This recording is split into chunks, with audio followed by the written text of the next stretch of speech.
In my last talk, I spoke about Mother Bernada, who is the foundress of the Teaching Sisters of the Holy Cross Menzingen. Today, I'm going to talk on founding events as well as the triple identity crisis of this congregation. Let me begin with the place where the congregation began. Menzingen is part of the inner Schweiz due to the ravages of war, was drastically sliding down to its lowest level, morally, spiritually rejecting church and Christianity, with poor educational facilities and poor economy, unhygienic conditions. All these were causing malnourished people and undernourished children. All these were the causes for them to become the victims of the tuberculosis that swallowed thousands of lives in the 19th century Switzerland.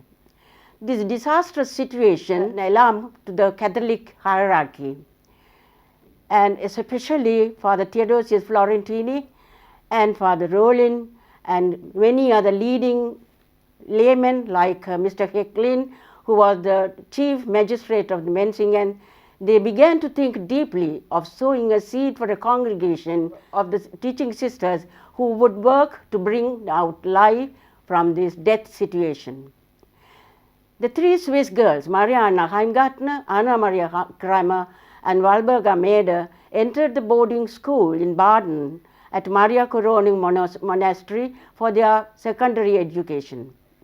Father Theodosius supported them from 1840 to 1844 for their studies, while gradually forming them to be religious and help him in his saving work. Due to the civil war between the Catholic conservatives and the radicals, the government retaliated and suppressed all the monasteries and convents, thinking that they were the seedbeds of revolution. Before Father Theodosius fled the country, he sent these three to the Ursuline convent in Freiburg for studies.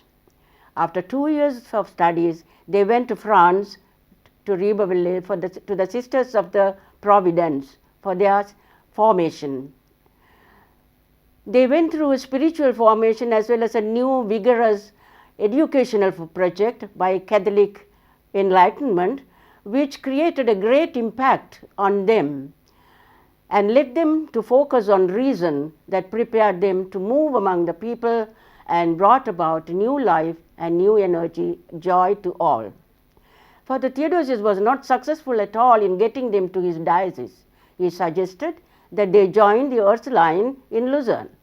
The three sisters made their decision against the suggestion offered by Father Theodosius to join the Ursuline enclosed sisters, saying that they wished to be teaching sisters to the young girls in state schools outside the enclosure, and if that is not possible, then they would remain in France and join the Ribeauvillé sisters. The founding conference was attended by Father Theodosius, Father Rollin, Father von Haller and Schlumpf. After a great resistance, the three of them yielded to Father Theodosius' request that these three sisters be incorporated into the Third Order of St. Francis. The three came to Canton Uri at Altdorf in the Capuchin monastery. They made their promise to God on the 16th, 1844, before Father Theodosius, and dedicated their lives at the service of young girls in the state schools, helped to develop their intellect, values, and Christian faith. The 26-year-old Mother Bernada legally and constitutionally was appointed by Father Theodosius as the Superior General. The next day, they traveled to Menzingen, and Father Rollin, who had already gained their permission to work in his parish, received them, and they began their mission there immediately.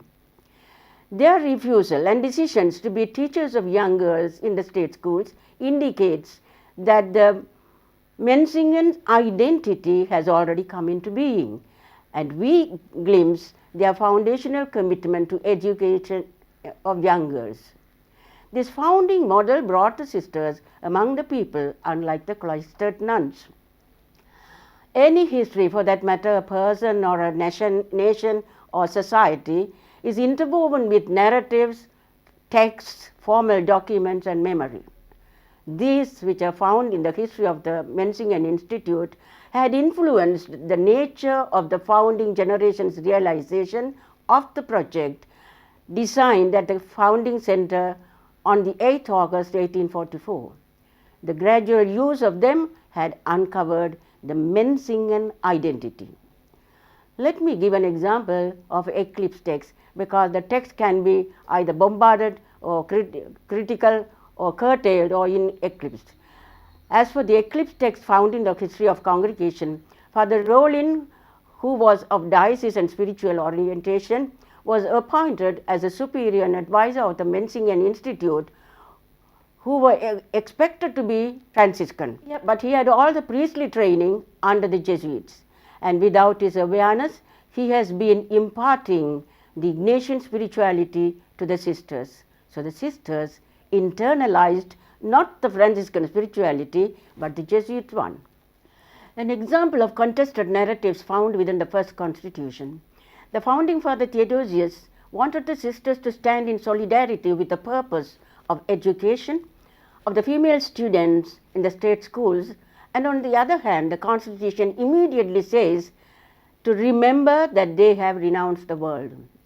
The education of young girls placed at the front page of the constitution reflects openness to the world, and on the other hand, the most of the elements of religious life, for example, in the olden days, the sisters must be accompanied by Father Rollin in public. They should never go alone, and Father Rollin should not eat with them. That type of elements have been built around the purpose in the constitution, reflects a defensive, world-denying mentality. These two models, medieval or mendicant one, and on the other is the apostolic or Jesuit strain, contest powerfully each other, are present in the first constitution. Together with constitutions, the third order rule of 1521 was given to the sisters by Father Theodosius as directives to their lives, but their experience in certain circumstances differed from it. Mother Bernada, as a woman of spirit, pursued the purpose of education and found a variety of ways to exercise her leadership.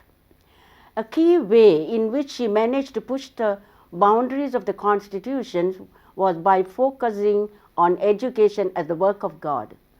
Mother Bernada and the first sisters laid stress on life lived according to the constitutions, but not uncritically.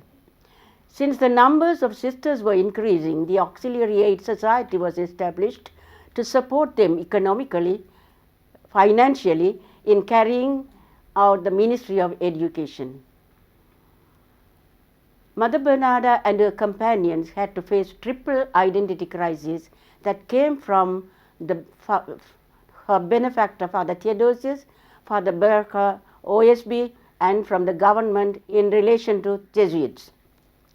The research asserts that the Third Order Franciscan rule gained spiritual importance in the Menzingen Institute only in 20th century, and it never had during the founding time. As Hobsbawm says, this is the invented Menzingen tradition, meaning recently inserted tradition. The author, based on the data collected, says that this invented Menzingen tradition was used as a political weapon to make the foundation possible during the founding time. Shortly after founding the Menzingen Institute, Father Theodosius was on his transfer to Canton Grison, saw the suffering humanity in a deplorable situation. As he was a man of action, moved with compassion, he opened nursing homes, weaving centers, poor houses, began taking sisters who were trained as teachers and working in the schools to work in these establishments. He wanted more and more sisters. and he called these sisters Sisters of Mercy Ingeborg. Mother Bernada was thrown between the fire and the frying pan, between her benefactor and the education authorities. In 1845, the Theodosius transferred the mother house from Menzingen to Canton Crescens. From there, he first transferred them to Razuns, and then to Zizers, and then again to Roshak. These transfers made great demands on the sisters. Records of the Menzingen archives show that Father Theodosius exercised uncontested authority over the young institute. The Auxiliary Aid Society, composed of great men, laymen like Mr. Hecklin, the chief magistrate of Menzingen, and other leading clerics, to build the mother house and aid them for a long period, found Father Theodosius' action unacceptable.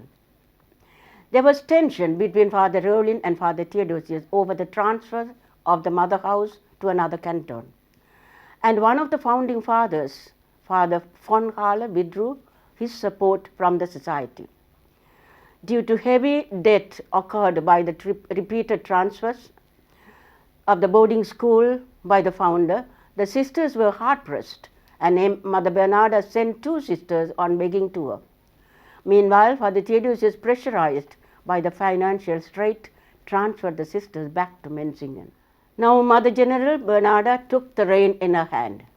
She had already experienced, from the day of her first vows, faced layers of problems under this strong patriarchal society, dominating and subjugating women, and especially more so the church, some of the churchmen. They take women as weak and lack intelligence. She approached the Bishop of Basel as well as the Bishop of Chur, and her well-placed letters spoke of the failures of Father Theo, made them think twice. Mother Bernada never wanted amalgamation of the 2 institutes, for she was very particular of the purpose and identity of the Menzingen Teaching Institute. And that was the purpose printed in the first page of the Constitution, by which the sisters lived for more than 10 years. Mother Bernada wrote to Bishop in February. What pained her especially was that Father Theodosius was adverse to everything in Menzingen, and that he will remove the institute from there when it becomes possible for him. More than ever, her heart was torn when Father Theodosius spoke to her sisters individually about her, and that Bernada is an ungrateful woman, and is a woman who is stubborn and disobedient and divided sisters. Together with his friend Honorius, he was canvassing and recruiting sisters from Menzingen to Ingeborg. During these moments, she trusted in her God as the only deliverer and support of her. One cannot imagine the pain when she and her sisters were criticized in unchristian manner badly during the Sunday sermon in the parish by a priest who was also helping them. At this time, she was a strength to her sisters, saying, "Dear sisters, remain cheerful in the midst of your sufferings, for one day they will be your joys."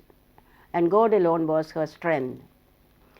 Father Theodosius made claims several times that the institute was his property, the results of his effort, and so he had the right to exercise his authority and rule as a father in his home. Thus he demanded. He, without any information to Father Rowlin, who was the superior of this institute of Menzingen, and even to the sisters Menzingen, wrote to Rome, and in August 1852 to get the approbation to unite the 2 congregations, the Sisters of Mercy and the Teaching Sisters of Menzingen. And this was denied to him. The second attempt, again without any knowledge to Menzingen, wrote to the 2 bishops, on the 10th and 11th June 1855. On the 11th of January 1857, the final decision was issued by the Bishop of Basel and Bishop of Chur, and confirmed the existing identity of the Menzingen Institute. The bishop said that Father Theodosius had no jurisdiction whatsoever over the Menzingen Institute. Since each of the institute has its own characteristic purpose, according and every respect, they are to remain separate from one another and form two different institutes to decisions of the bishops of Basel and Co. Now it was a time Father Berker contested her. In 1861, Father Berker on his visitation threatened them to withdraw from Menzingen unless the institute adopted a form of Benedictine rule. He detailed that their constitution was deficient. Again, at the visitation made by Father Commissioner Schlumpf, after the session, he recorded that Mother General responded, "The father of the order may not be changed." In the history of the interpretation, this text has been used in support of the argument that Mother Bernada identified with Franciscan spirituality. Indeed, when we contextualize the statement ascribed by Schlumpf to Mother Bernada, it is very evident that it refers to enclosure and not to the spirituality. The Menzingen Constitute stood in difficult political situation in 1846 when Jesuits in Luzerne were in the midst of controversy. At this time, a Swiss church newspaper recommended that the Aargau government should press for the expulsion of the Menzingen sisters along with Jesuits. In February 1848, Colonel Franz Müller reported to the administration of Bern that the Menzingen sisters were affiliated to the Jesuits. Father Rollin, who was still the advisor and supervisor of this institute, submitted Menzingen's constitutions and the old rule book of Third Order to the cantonal authorities in Zug, provided proof that the institute was not associated with the Jesuits. In 1851, this accusation was repeated, saying that the teaching sisters did not serve the good of the country. Their teaching method betrayed their spirit. They developed the affective and imaginative faculties while leaving the understanding undeveloped, something which led unconditional faith without examination. Mother Bernada's commitment to holistic and Catholic education was the point in the eyes of the radical politicians that brought the young foundation into an association with the Jesuits. Mother Bernada sustained this assertion in a letter by reference made to education, the spirit of the gospel, and St. Francis. She had to provide argument personally to convince the political authorities that the institute was not associated with Jesuits. As such, Congregation of the Sisters of the Holy Cross was not taking the path of St. Benedict's, nor was of Ignatian, and neither was even a Franciscan one. Even though externally the name was there, Franciscan, it was not without some other strong inspiration of other spiritual path. This unique spirituality of the Holy Cross Menzingen, before it was fully formed and revealed, the inspirational foundress died of cancer on 13th December 1863. Mother Bernada's independent critical spirit is remarkable for a woman of 19th century. This spirit was rooted in faith, through which she knew herself called to obey God before people. In everyday life, she led the sisters to the deepest level of obedience to God. Mother Bernada had the courage to immerse herself in the social realities of the century, of the time in which she lived, embracing lights and shadows. She looked to the world not to condemn it, but to love it like Jesus. The world was for her the precious place in which to live and proclaim the gospel in a constructive and prophetic way. She felt that she participated in the typical style of God who sees the suffering of his people and bends down to save them. She fulfilled this dream of bringing life to the full and life in abundance. Let me finish now with this, and I will be coming for the final third talk next week. Thank you.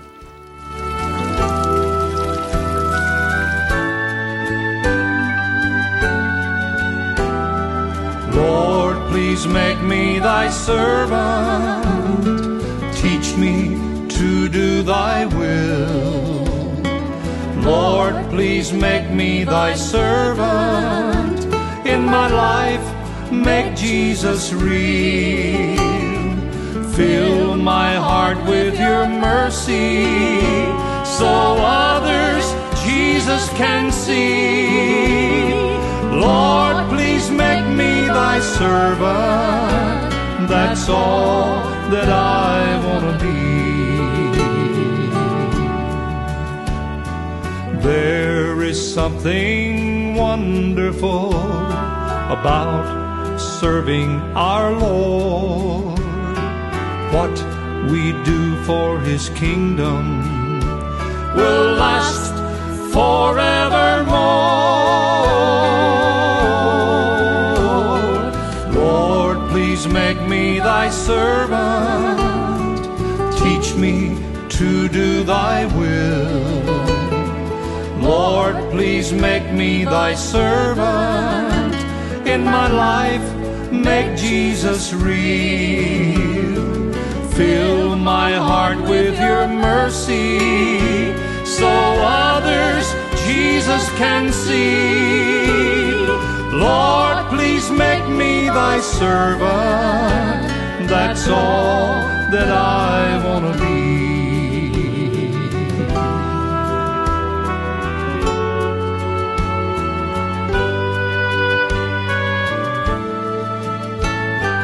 This life will soon be over.